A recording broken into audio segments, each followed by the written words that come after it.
So Classic Legends has launched 3 bikes under the Yezdi brand name. We all knew some 3 bikes are coming.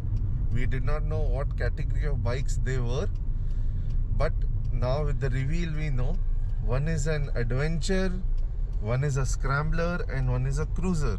All of them are retro styled bikes, and with that comes some form of styling and aesthetics that matches what you can see in the Royal Enfield. And I'm looking at the adventure or Himalayan, or I don't know what what to call it, because they look like twins. So yeah, so when they were launched, lots of people were very interested, and I personally, looking at the photos, really enjoyed the aesthetics and design language of the Scrambler. Very reminiscent of the Scramblers by Triumph, and especially the Ducati Desert Sled. So we are just off to the showroom to see what the bikes look like in the flesh, and Fiona is kind enough to be driving me to the showroom. So let's get to the showroom and see what we can cover in terms of the bikes, the riding position, ergonomics and such.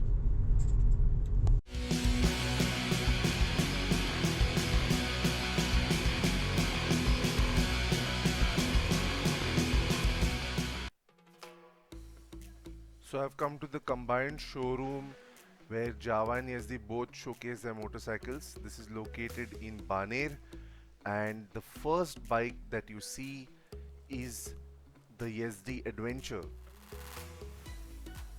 Despite the bike being from a different brand, it bears a lot of resemblance to the Royal Enfield Himalayan. There are a few key differences which we'll try to point out.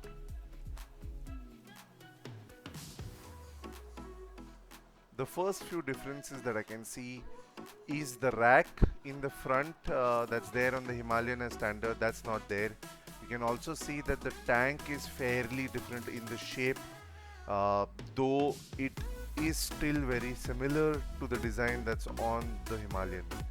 The Yezdi Adventure also comes with a largish windscreen right up front. It's also a very flat unit compared to the Himalayan's rounded and bulbous kind of a windscreen that they have, especially after the tripper pod. But let's now get into the console, what it looks like. Up front, the LCD console greets the rider when you turn the bike on, and as you can see, there's a lot of information that can be seen over here.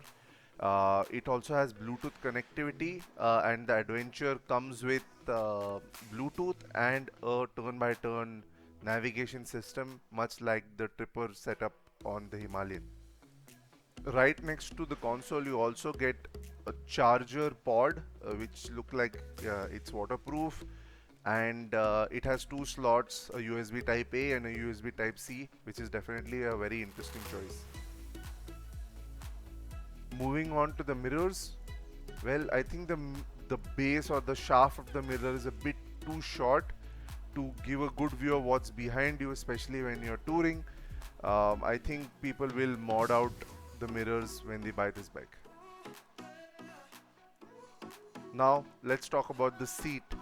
Something that your bums will definitely be happy to know is that the seat is definitely firmer than that of the stock Himalayan seat.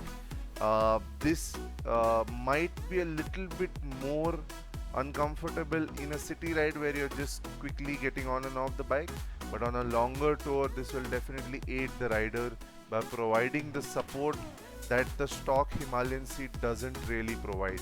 The Adventure comes with a standard small tail rack, but the interesting part is here, the styling for the rear fender. I just love it. I'm not sure if the Himalayan has this, but the pillion foot pegs on the Yezdi Adventure click in and out of place so that they do not open up or close up without human intervention.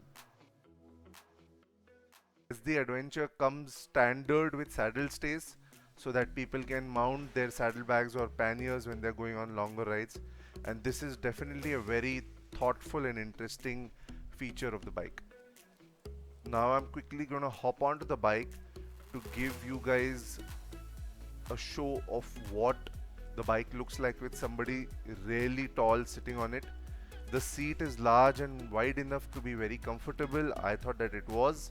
The foot position, especially for the rear brake as well as for the clutch lever on the other side, was comfortable. The leg position was very neutral, 90 degrees almost, and the handlebars are wide and far enough to have a long stretch of the arms, which is again a comfortable position while touring.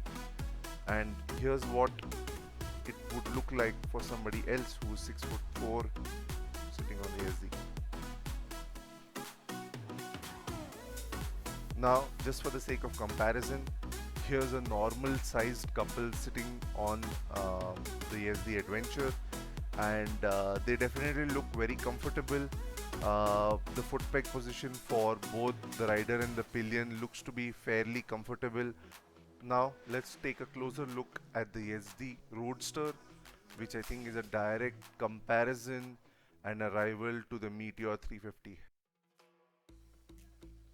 And despite the similarities to the Meteor 350, I really love the design language of the Yezdi Roadster a little bit better than the Royal Enfield.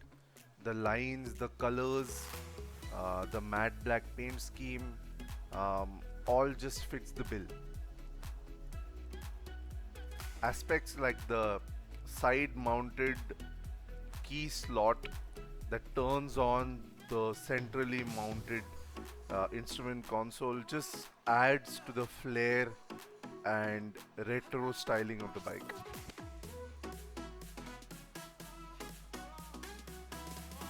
Now let me hop over the Roadster and give you guys a look of what somebody who's 6'4" like me would look on the Roadster.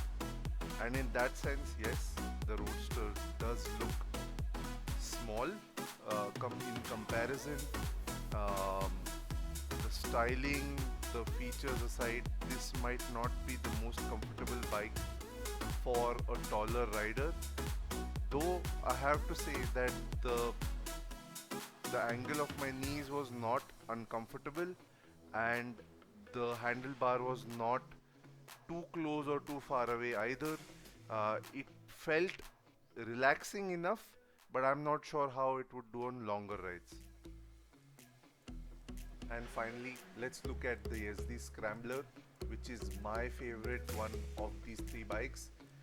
The overall design language, the paint scheme, the dual chrome exhaust, the upright handlebar which is fairly wide, just complete look and feel of the bike is just epic, especially at the price point that it's available at, and it strongly reminds me of the Scramblers from Ducati and Triumph. Unlike the Roadster, the Scrambler gets an offset instrument cluster, and here's a quick look at it.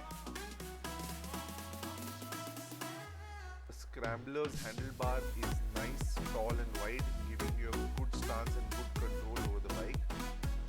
It also sports the twin charging port, USB Type A and Type C on the left hand side.